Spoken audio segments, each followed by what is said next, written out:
Yes, we got more news. Let's go, man. Witty fam, Spotty Squad, what's good, man? It's your boy Joseph Witty, and we back with another video. Let's go, man. I'm just too excited for this. So we got more news about max levels, suit powers, new gameplay, and I guess it was the leaked gameplay from before, and they actually made it official that, that it's not leaked anymore. You know what I'm saying? So shout out to Joy Raptor for this video, man. That's my boy. And let's get straight into it, bro. Enough talking. Let's go ahead and do it.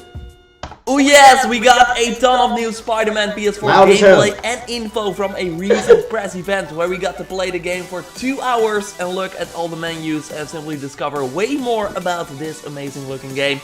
In this video I will show you from the early parts of the game where you wear the classic suit as well. We will swing in the night. Yes, night gameplay. Swinging at night! Way more about the suits coming to the game that we did not know before, what the suit powers are, and way more. So if you enjoyed that, then a like would be super appreciated.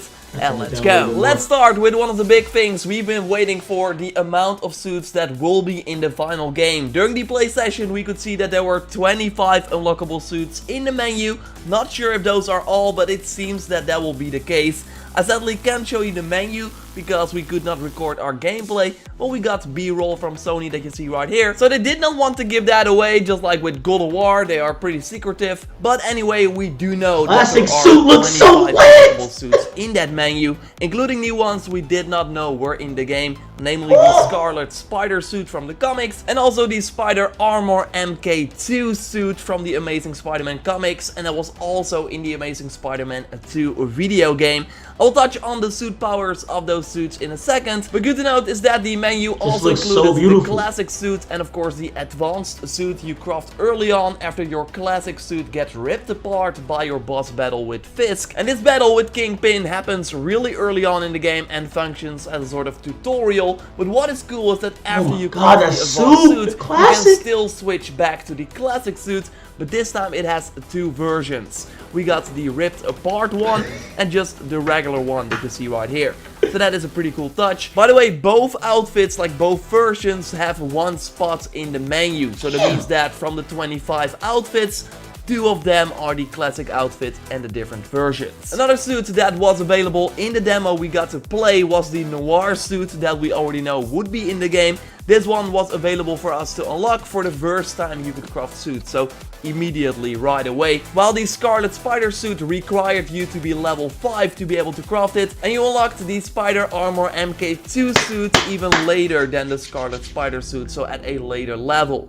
Good to note is that after you unlock the suit, you still need to craft it, and you do that with the different tokens you can find by doing the different activities in the open world. So first we only knew some of these activities that award tokens, but now we know all. So there are the research tokens from completing the puzzles by Harry Osborn. We saw gameplay of that in the Insomniac Games live stream. There are also landmark tokens that we did not know about, and you get those by taking photos of landmarks to also recalibrate the map, by the way, so you see the icons on the map better. You, for example, have to take a picture of the Empire State Building. There are the base tokens you get for defeating waves of enemies in the bases in the world. The crime tokens are awarded if you stop crimes in the world. For example, a car chase that we see here in new footage. Then you also have the challenge tokens that are awarded if you do the challenges in the open world. For example, disarm the bombs that Taskmaster in the open world before the time runs out.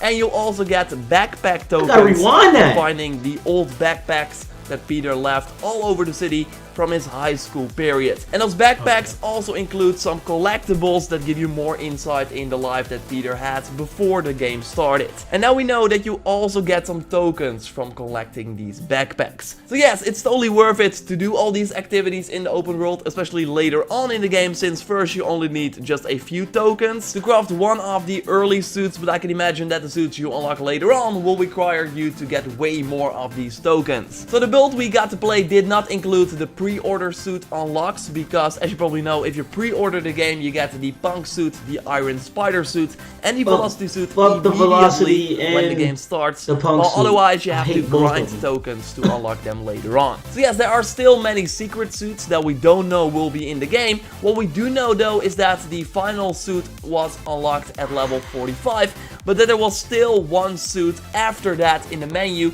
that did not require a level to be unlocked. While all the other suits in the menu were like put in order of the level you had to be to unlock them. So that is pretty interesting, right? Maybe you unlock it after you finish the main story or something. It also seems like in general that Insomniac wants to keep all the suits a secret before you reach the required level. That makes sense, that makes sense. But again, it's interesting that there is one that does not require you to be a level in order to unlock. What could that be?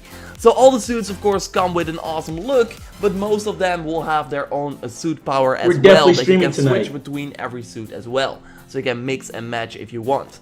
The classic and the advanced suits have the battle focus suit power, so I would love to show you all the suit powers we are going to discuss in action, but sadly Sony did not provide any footage of them. But luckily we wrote everything down, so we still know what we can kinda expect from these suit powers. With battle focus, you generate focus for a short period of time, so you get a full focus bar faster. Otherwise you gain focus by getting hit or by building up combos, and focus can be used to heal yourself. The more focus, the more health you get, or you can perform a takedown instead with a full focus bar, and then you instantly knock out a target. The suit powers have their own cooldown, so the classic and advanced suit both have the battle focus. The Scarlet Spider suit has the holo decoy with a description that reads, experimental AR tech spawns multiple holo decoys that stun attacking enemies before decaying. So great against multiple enemies, stunning them so you can easily build up some nice combos.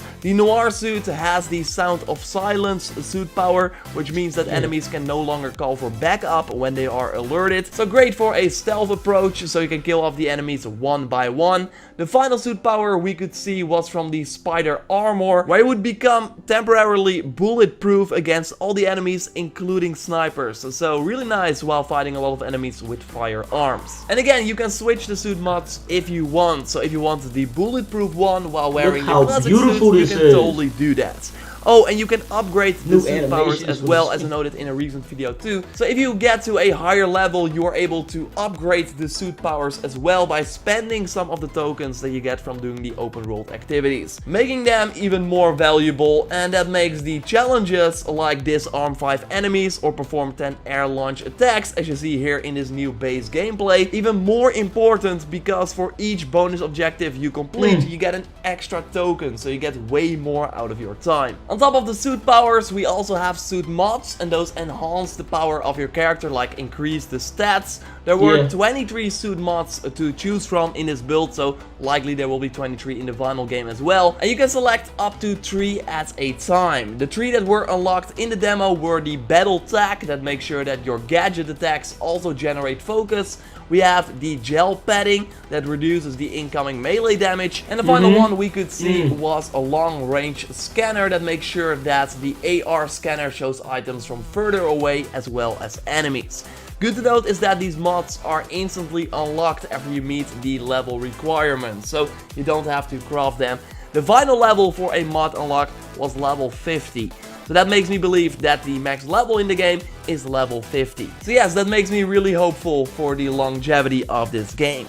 So I wanted to focus this video on some of that interesting info, but of course I cannot leave the impressions after the first 2 hours out, because man, this game is shaping up to be something special. If the opening of this game is any indication of the rest of it, then we can totally say that this game is made with a ton of love. And also, like, during the combat, the different things that Spider-Man will say. So you guys were in bed with Fisk all along? Oh no, I'll never get that image out of my head. It will put a smile on your face when you fight the bad guys. And the combat is also deeper cracking than jokes. That's my boy. With a lot of different enemies that require different tactics, like the guys with the shields that suddenly show up. You need to attack them from the back, as also shown via a quick hint menu. And there's also a menu with all the button combos that you can do, so you can look that up to become a better Spider-Man. Also, the skills you unlock in the game, like completely new combos, will then show up in that menu as well if you put the skill points in. So that is a nice touch. And the game, of course, really rewards you for doing a ton of combos, so you build up your focus faster, so you can do some awesome Spider-Man finishers that all look pretty cool. So then, in combination with the different suits you can choose, the suit powers, the different suit mods, there are gadgets, skills, it makes it a way deeper game than I first thought it would be. There are, by the way, 3 difficulties to choose from at the beginning of the game. We got friendly, amazing, so that's just the normal mode, and spectacular, and that's the hard mode. Also, the cutscenes that we got to see deserve some praise. I mean, they have great performance from different actors, so we already knew that Yuri Ludenhall would of course be Spider-Man, Stephen O'Young is Mr. Negative, and Laura Bailey is MJ. Well, my editor, who has a very good ear, thinks that Travis Willingham is Fisk or Kingpin. So if that is the case, you heard it here first. No, but overall, since you are an older Spider-Man, you get immediately into the action, and that is really awesome. I can't wait to see where this goes next, and also like how these side missions, how these sort of open world activities will expand. Will they kind of get repetitive, or will Insomniac find twists to make these encounters still exciting even 15 hours into the game, for example? I mean, I can't wait for September 7th. That's what I'm trying to say here. Subscribe, of course, for everything Spider-Man. What can I say? There's way more info we learned from the play session that I will totally make a video on, so expect that on the channel really soon, talking about skills, gadgets, and way more. If you, by the way, want to see some new cutscenes and other gameplay, totally check out my other new Spider-Man video that is up right now by clicking on the screen. Drop a like to support channel, and I will... Shout out to my boy Joe Raptor, bro. Shout out to the bro. You really came in the clutch with this video. I'm not gonna lie to you. Oh my god. Like, I'm even more excited. My excitement went up 100 times more now, bro. What the fuck? I'm speechless, bro. I am speechless. I don't know what to say. We saw the real gameplay, HD, of Spider-Man in his classic suit, fighting Kingpin, new gameplay, new suits. He explained all the powers and, oh my god, bro, the leveling up and new swinging animations. Oh my god, I can't take it no more, man. I can't do this anymore, man. Everybody, please go subscribe to Joe Raptor. I'm going to put his link in the description. If you enjoyed this video, please give it a like. Definitely subscribe to the channel if you're new. And please hit that notification button after you subscribe to get all of the updates on when I upload and stream, man. You know what I'm saying? It's your boy Joseph Witty, bro. I'm out of here. Too often it felt like he was floating or flying. If he wasn't wearing the Spider-Man costume, I would think this is a Superman game. And running up the walls of a building like it's nothing? Yeah, that's Superman when he doesn't feel like flying. With 45 upvotes. Bipolar Gamer says, this looked terrible. The running up the walls